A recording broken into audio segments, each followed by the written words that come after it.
If you run a business, you've probably heard the term standard operating procedure, also known as SOP. All the things that you know need to get done, but you probably wish you had more SOPs in your business. Things like what happens when we sign up a new customer? What happens when we sign up a new employee? How do we service those customers? How do we answer the phones? All those things are SOPs in your business. But what we see a lot of business owners miss is having SOPs in your business don't always translate into SOPs for your personal life. So in today's video, what we're going to talk through is the standard operating procedure for income. So as your income is coming in, what are the different things that we should be looking at doing with those dollars? My name's Luke Turner, co-founder of Moment Private Wealth, where we help athletes and entrepreneurs get smarter with their money. All right, so in today's topic, where we talk about the standard operating procedure, what we're going to do is we're going to break your SOP or your standard operating procedure for income planning into 5 buckets. We're going to cover everything from your personal cash needs to your business cash needs, to retirement accounts, to taxable accounts, to private investments and private real estate. So when we think about these buckets, where do we want to start? Well, the lifeblood of your business is income. If you're watching this video and you're an entrepreneur, you're probably thinking, yes, I have standard operating procedures in my business, but I've never heard of a standard operating procedure for my personal life. Well, today what we're going to do is we're going to break the standard operating procedure for your income into 5 buckets. The first bucket we're going to talk about is your business. The second we're going to talk about is your emergency fund, your retirement accounts, your taxable investments, and then your private investments and real estate. And really our goal for this video is to help give direction to those folks that have income over and above their lifestyle, and they're struggling and wrestling with, where do I need to put these dollars into the future? So first bucket we're going to talk about is your business. So your income, the lifeblood of your income, where it's going to come from is going to be your business. The most important thing in business is cash on hand. It is the one thing that in your business you cannot run out of. If you run out of it, you go bankrupt. So what we want to do is we want to prioritize that, because at the end of the day, for you to have the income and the lifestyle you have today, it's because of the business that you're owning or running or operating. So for us, when we think about our first bucket, we always want to look at how much cash do we have in our business. And when we think about this, the way that we determine how much cash we need to have on hand, we ask a lot of questions around the different types of businesses that a client might be running. Do we have cash on hand for strategic growth? What does our operating expenses look like in our business today? The customers that are paying us, what are the terms that they're paying us on? Do we have a large amount of accounts receivables out there? All of these factors are very important in determining how much money we actually want to have in bucket 1. One of the biggest mistakes that we see, though, is failing to bifurcate our business income from our personal income. And when we think about those 2 different cash positions, it's very important to make sure that we have enough cash that's going to stay in the business, but we also start taking money out of the business on an as-needed basis. So that's how we think about bucket 1 and thinking about how much we should keep in our business from a cash perspective. So now let's move on to bucket 2. So bucket 2 is going to be your personal emergency fund. So when we think about first bucket being cash that's in your business, second bucket is going to be cash that is in your checking account, the things that you're running your lifestyle out of. Again, the one thing we can't run out of in our lifestyle is the cash that we have on hand. So when we think about this, we do not use sort of the typical approach, which is 3 to 6 months worth of living expenses, 3 months if you have dual income, 6 months if you have a single income. But rather, our clients that we work with, they have complex needs. They often cannot go find another CEO job in 3 months. And so for us, the way that we think about it is typically we want to have at least 12 months worth of their lifestyle set aside in cash. And the reason being is that the last thing we want to do is we want to put undue stress on somebody's personal financial life when they're out there running their business, they're out there trying to grow their business.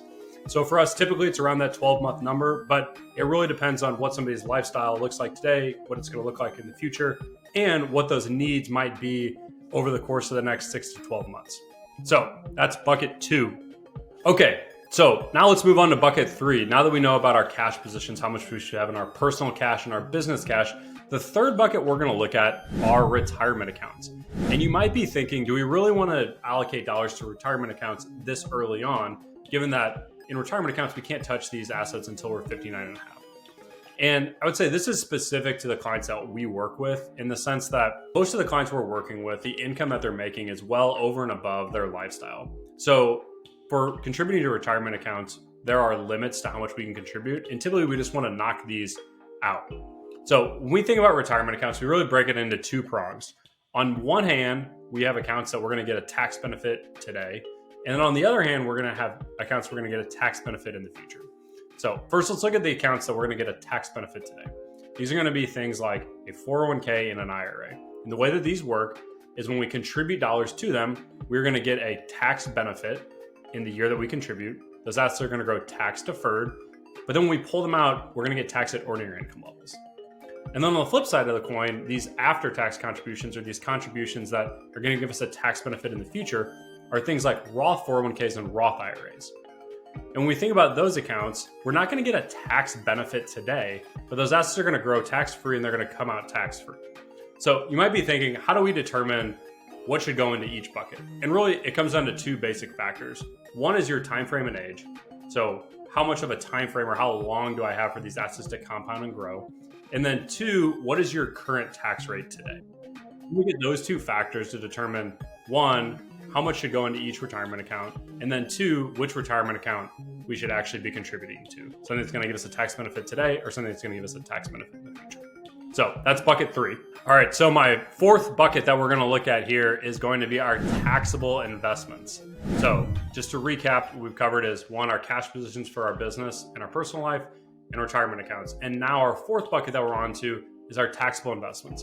So when we think about taxable investments, these are your traditional brokerage accounts. These are accounts that you're not going to get a tax benefit if you put them in. You're not going to get a tax benefit if they grow a certain way, like a Roth account.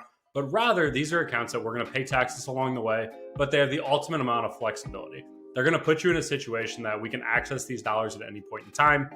And these are going to be the dollars that are really going to give you that financial freedom that you're looking for outside of your business.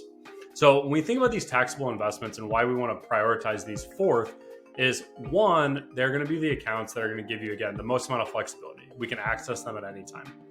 And then two, they're going to be the account that we have the most amount of control in. So how much should we actually be contributing to these taxable investment accounts? And again, when we think about standard operating procedures, this is fourth. This is a very big decision point when we get to this bucket, because there's no limit on how much we could put into this taxable brokerage account. So when we think about these accounts, the way that we like to determine how much to put in is really going back to your long-term financial plan and saying, how much money do we actually need to have thrown over the wall to have in these investment accounts that no matter what happens in your business, we're always going to be in a position that you can continue living your lifestyle regardless of anything that happens in your business. So we start to look at, how much time do we have until we want that bucket to be filled up, where you truly have that financial freedom? And two, looking at how much excess income do we actually have that we could start pouring into these taxable accounts. You know, if somebody has an extra $1 million of income we can put in these accounts, it's going to be a different formula than somebody with $100,000 or $200,000 of excess income we can put in these accounts. So those are the different factors that we look at to determine bucket 4. So now that we've talked about taxable investments in bucket 4, let's talk about bucket 5. Which is a bucket that we love at Moment, but it's also a bucket that many clients that we work with want to jump to right away. And these are our private investments. These are private real estate. These are the things that are likely going to get you the highest outsized returns in the future, but there's typically downsides and risks that come with these types of investments. So in our situation, when we think about income planning, we think about the excess income that you have. Typically, the fifth bucket we're looking at is going to be these private investments in private real estate. And the reason being is that when we look at these types of investments, there's a couple of things to always be aware of. One, there's significantly more risk in private investments. There's a very low likelihood that you're going to lose 100% of your money investing into diversified portfolios in the public markets. Whereas if you buy a piece of real estate, there is a much higher probability that you could potentially lose 100% of your investment. So that's the one thing, risk. Number two is liquidity.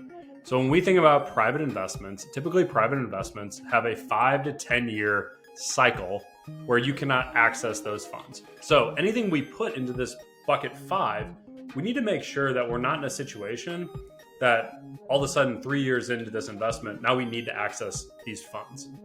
And typically, if you need to access those funds, you have to take a severe discount on what you actually put in. So that's why we look at putting money into those buckets last. So if you're an entrepreneur out there and you're running your business, you're making significant income, and you feel a little lost out there, kind of like a ship without a rudder out in the ocean from an income perspective, wondering where should I put all this excess income, please reach out. There's a link below to momentprivatewealth.com. Feel free to schedule a call with the founder, and we're happy to help.